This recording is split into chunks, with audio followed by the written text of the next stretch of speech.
Welcome to Torah on the Go. No matter what you're doing, whether you're sitting in traffic or whether you're working out, we love learning with you. And I am honored to have Cantor Jackie Rafii join me in the podcast studio one more time today. Thank you so much for having me. Thank you for being here. So Purim is right around the corner. Yes.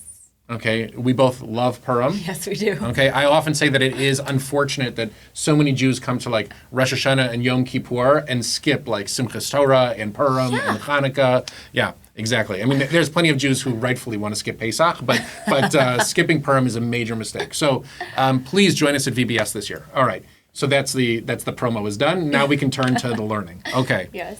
The central text of Purim is Esther. Mm-hmm. And I just spent the last several years learning about Esther, writing about Esther, and there's a lot of mystery around Esther. Is Esther an optimistic book or is it a pessimistic book? Is it a comedy or is it a drama? Is it a story of Persia? Is it a story about our interactions with Greece? Is it a story about diaspora? Is it supposed to inspire us to a place of self-determination? All these things exist around Esther, and yet everyone maintains a very personal relationship with Esther as well. Right? Maimonides teaches that in the end of times, all of the holidays will fade away except for Purim. Purim will stay. And I had to imagine that he grew up in a house that really had great Purim celebrations. Yeah. Okay, what does Esther mean to you when we read the book of Esther in front of 50,000 people at VBS? It feels like it every year. Feels like it.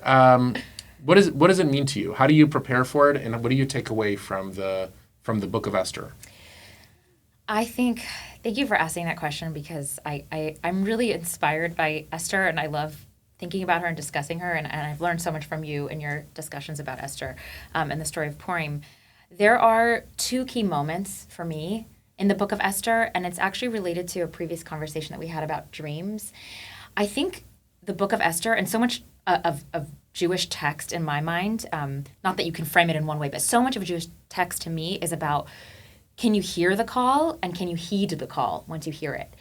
And I think in this moment, even though God is not mentioned once in the book of Esther, God reveals God's self through these moments of a call to action. And whether you're able to hear the call to action, I think Esther hears her call to action through Mordechai. Mordechai tells her, when the time has come for Esther to speak to King Ahasuerus at risk of dying because he hasn't summoned her, and she's never revealed her Jewish identity, but the Jews are about to be killed. Mordechai tells her, and she says, how can I do this? I might be killed. She presents her insecurity, her fear, rightfully. And Mordechai is that voice of encouragement telling her, perhaps it's just for this moment of your life that you attain royalty. Maybe nothing else matters, and everything has led you to this moment. Right. And how many times in our lives are we faced with obstacles and challenges? We don't know what to do. We're terrified. And what if we approach those moments with that voice of encouragement as well, an inner voice of maybe it's just for this moment that you were born. You're meant to be here, and what you do now really matters. Right. So that's one moment. And the second moment is, okay, what are you going to do with that information? And what does Esther do? The text tells us, Vatilbash Esther Malchut. Esther dressed herself in royalty, not as we might interpret it literally, she put on her royal garments, which we would expect, but she actually dressed herself in royalty, in the noun. And what does that mean to dress ourselves in royalty? It means to heed the call, to rise to that occasion, to put on a brave face, a strong face, and to go forward and do what we are being called to do. Right. No, and she is absolutely an example of a Jewish hero that puts on their big boy pants or big girl pants to walk, and because her reluctance is that she won't be accepted in that setting. Mm-hmm. She can't just barge into the palace square, Achashverosh's, throne room. She can't just barge in. Nobody's allowed to do that. And so it's not just about dressing the part. She actually has to be the part. She inhabits royalty. And in so many ways, Purim is a call for us to understand what we're here for as well, right? So there is a real honesty. I say this all the time. There's an honesty about Purim that there isn't about other holidays. And so, for instance, I always think that we we make the table so fancy for Pesach. Like, if you walk in and see someone's Seder, it generally looks like it's been prepared for days and days and days, right? Passover is so mature in the way that we handle it, and the story that we tell is not mature at all, right? We were in trouble, and God came and saved us, okay? And then Purim is a day intended for children, and we dress up, and we are told that we should drink alcohol. It's the only day of the year that we're told to drink alcohol, because I think we're supposed to read then the most serious text that we have in the Jewish canon. And the seriousness about it is that we're helpless. And the story is about it's not the story of God coming to save us. It's the story of summoning the will to save ourselves. And of all of the people that are chosen to lead this endeavor of saving ourselves, the biblical authors chooses a woman, chooses Esther to stand before the most powerful people in the world and speak on our behalf. And I think that kind of upending nature, that reversal, the scholar Brenner talks about, the kind of reversals that go on within Esther again and again and again, they leave us in this kind of, drunken revelry, this state. That's how you're supposed to leave the book as a reader. You're supposed to leave it inspired. She never stands on solid ground in the book. Right. And she finds it. That's what you're calling on that moment. She finds it for herself. Yes. And in finding it for herself, she can help lead everyone else as well, help save everyone else as well. So interesting. I never thought about that as a reversal. I've heard you share that before, and that's really feels that's such an inspired way now to look at it.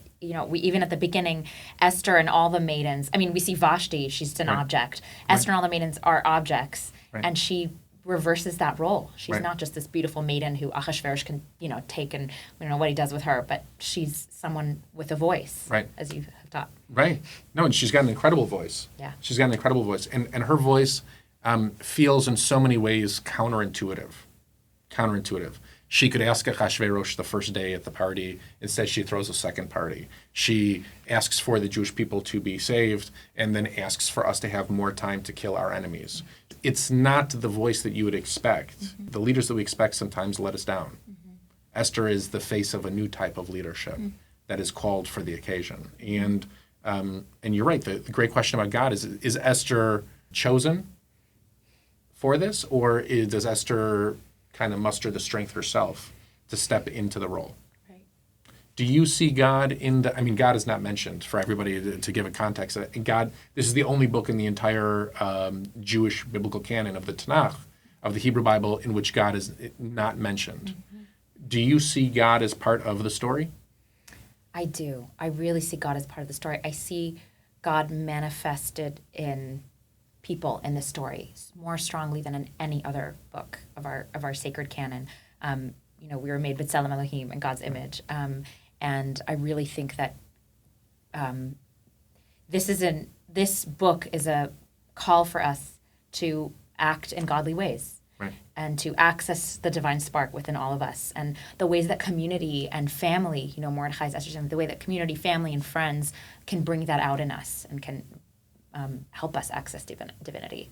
It's fascinating. The two quotes that you've mentioned today in Hebrew is one from Esther, one from the book of Genesis. So this episode very much breaks the season arc of Sefer Breshit, and Sefer Breshit is a world in which God quite literally walks through the Garden of Eden, God's self. Right. God calls out to people. God tells them what to do. And Esther comes. It's chronologically, sequentially, the last book in terms of timeline that appears in the Hebrew Bible. In the order, if you open up a Tanakh at home, you'll get Chronicles later, and you'll get other books later that are more recaps. But I think Esther is the last one of the timeline, as it's, if you believe the timeline that it's purported in. And so the question, I guess, on the table that I want to leave you with, and this will be the last thing we talk about, is: do we feel today that we live more in a Genesis world, or do we live more in an Esther world? Right? They bookend the Hebrew Bible in terms of our biblical experience. One is God is ever present. The other one is God has to be intuited, and you intuited it through a quote from Genesis, right? That we're all made in the image of God, B'Tselem Elohim, which is something we're taught in Genesis. What world do you think this world more closely represents? Well, while I think I love that the framing of it as bookends, I think there are some people. I was just having this conversation actually with some congregants. There are some people who experience God in the way that God is expressed in Genesis. I think some people have that relationship. I think most people that I've spoken to, and certainly my experience in life, is more related to how God is present in Esther, which is in a very hidden way. Right. I think that many people that I've spoken to, and again, myself, really wrestle with God, God's presence. Like, where is God? In the face of all of the suffering and the evil that we see and experience in the world. Where is God, and why can't I access God like this? Right. So I think that it's a really good. It's comforting to see that this book is included in our sacred canon, that we can find God in hidden ways. Right. So the rabbis of the Talmud explain that Esther, the name of Esther, that's not her Hebrew name is Hadassah, and she goes by the name of Esther. And the rabbis of the Talmud explain that means Hester Panim, that God, this is a book about moments when God hides God's face from the world. Moses asks for God to reveal God's self, Panim El Panim, face to face. And Esther is the opposite. Esther is inspired by this kind of godliness. Esther sees Jewish strength in terms of how we interact with each other, how we have the possibility to save one another ourselves. In so many ways, I think we need Esther's voice today more than ever before. Yes. Because Esther is a character that acknowledges that nobody is coming to split the sea for you. Like, we have to split the sea ourselves. And the rabbis of the Talmud were so conflicted about the narrative and so loved the narrative that they said that, when there was revelation at Sinai, God held the mountain over the people's heads and said, you will accept the Torah or I will crush you all with this mountain. So it was kind of like getting an offer we couldn't refuse. It wasn't like the rabbis of the Talmud didn't imagine that we really wanted the Torah that badly. We were threatened with it, and right. we decided correctly. And they said, so at what point did we accept the Torah completely? And they said it's actually at the end of the book of Esther.